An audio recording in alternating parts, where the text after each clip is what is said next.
Salam sejahtera Malaysia, berita yang menggemparkan buat seluruh rakyat Malaysia.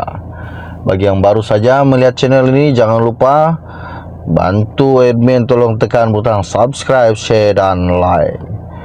Di dalam media sosial baru-baru ini, info panas untuk seluruh rakyat Malaysia mengatakan begini: 3 ekor orang putih Hadi Ponteng kelas bahasa Melayu soal DAP. Wow, ini sangat luar biasa.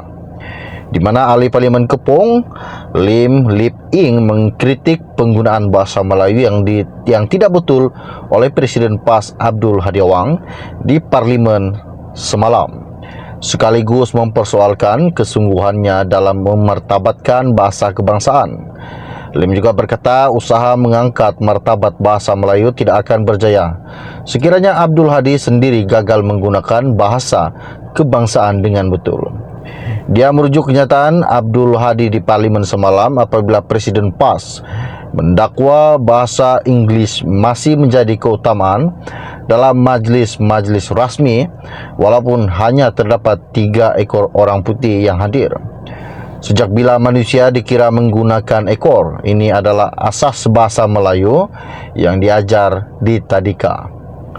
Adakah Hadi Awang ponteng kelas tata bahasa semasa kecil, atau dia sengaja menggunakan istilah itu untuk menghina orang yang lain?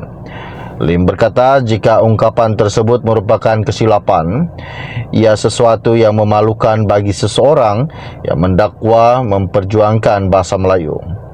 Namun katanya jika perkara itu disengajakan, ia bukan sahaja mencerminkan kejahilan Abdul Hadi, tetapi juga keangkuhan dan sikap perkauman yang tidak wajar ditunjukkannya dalam perbahasan Parlimen. Adakah PAS menyokong kenyataan Presiden mereka? Adakah ini tahap bahasa dan adab yang mereka ajar kepada penyokong mereka? Soal Lim baru-baru ini. Dia turut menegaskan bahawa sebagai ketua sebuah parti politik utama, Abdul Hadi sepatutnya menjadi contoh yang baik dan bukan menggunakan Parlimen sebagai platform untuk mencetuskan provokasi perkauman. Jika beliau benar-benar ikhlas mahu memperjuangkan bahasa Melayu, beliau harus bermula dengan menggunakannya secara betul dan penuh hormat.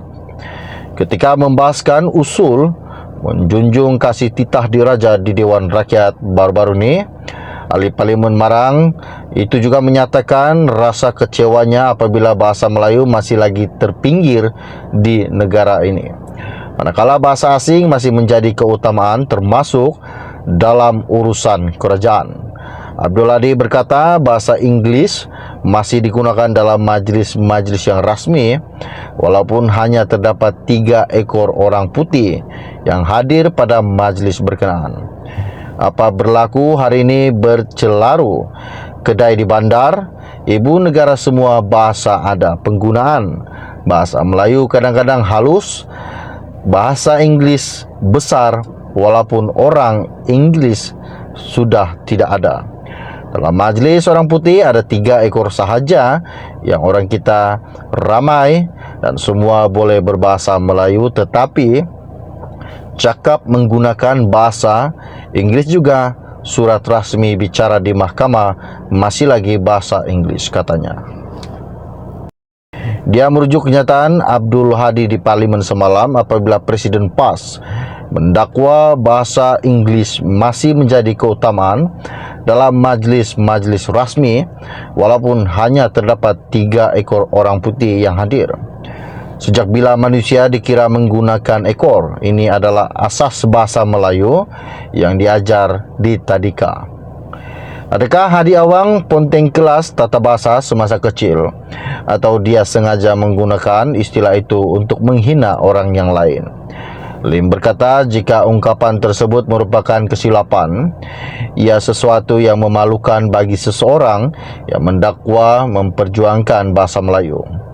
Namun katanya jika perkara itu disengajakan, ia bukan sahaja mencerminkan kejahilan Abdul Hadi, tetapi juga keangkuhan dan sikap perkauman yang tidak wajar ditunjukkannya dalam perbahasan Parlimen. Adakah PAS menyokong kenyataan presiden mereka? Adakah ini tahap bahasa dan adab yang mereka ajar kepada penyokong mereka? Soal Lim baru-baru ini. Dia turut menegaskan bahawa sebagai ketua sebuah parti politik utama, Abdul Hadi sepatutnya menjadi contoh yang baik dan bukan menggunakan parlimen sebagai platform untuk mencetuskan provokasi perkauman. Jika beliau benar-benar ikhlas mahu memperjuangkan bahasa Melayu, beliau harus bermula dengan menggunakannya secara betul dan penuh hormat. Ketika membahaskan usul menjunjung kasih titah diraja di Dewan Rakyat baru-baru ini, Ahli Parlimen Marang itu juga menyatakan rasa kecewanya apabila bahasa Melayu masih lagi terpinggir di negara ini, manakala bahasa asing masih menjadi keutamaan termasuk dalam urusan kerajaan. Abdul Hadi berkata bahasa Inggeris masih digunakan dalam majlis-majlis yang rasmi walaupun hanya terdapat 3 ekor orang putih yang hadir pada majlis berkenaan. Apa berlaku hari ini bercelaru, kedai di bandar, ibu negara semua bahasa ada penggunaan. Bahasa Melayu kadang-kadang halus, bahasa Inggeris besar walaupun orang Inggeris sudah tidak ada. Dalam majlis orang putih ada 3 ekor sahaja yang orang kita ramai dan semua boleh berbahasa Melayu, tetapi cakap menggunakan bahasa Inggeris juga. Surat rasmi bicara di mahkamah masih lagi bahasa Inggeris, katanya. Manakala bahasa asing masih menjadi keutamaan termasuk dalam urusan kerajaan. Abdul Hadi berkata bahasa Inggeris masih digunakan dalam majlis-majlis yang rasmi walaupun hanya terdapat 3 ekor orang putih yang hadir pada majlis berkenaan. Apa berlaku hari ini bercelaru, kedai di bandar, ibu negara semua bahasa ada penggunaan. Bahasa Melayu kadang-kadang halus, bahasa Inggeris besar walaupun orang Inggeris sudah tidak ada. Dalam majlis orang putih ada 3 ekor sahaja yang orang kita ramai dan semua boleh berbahasa Melayu, tetapi cakap menggunakan bahasa Inggeris juga. Surat rasmi bicara di mahkamah masih lagi bahasa Inggeris, katanya.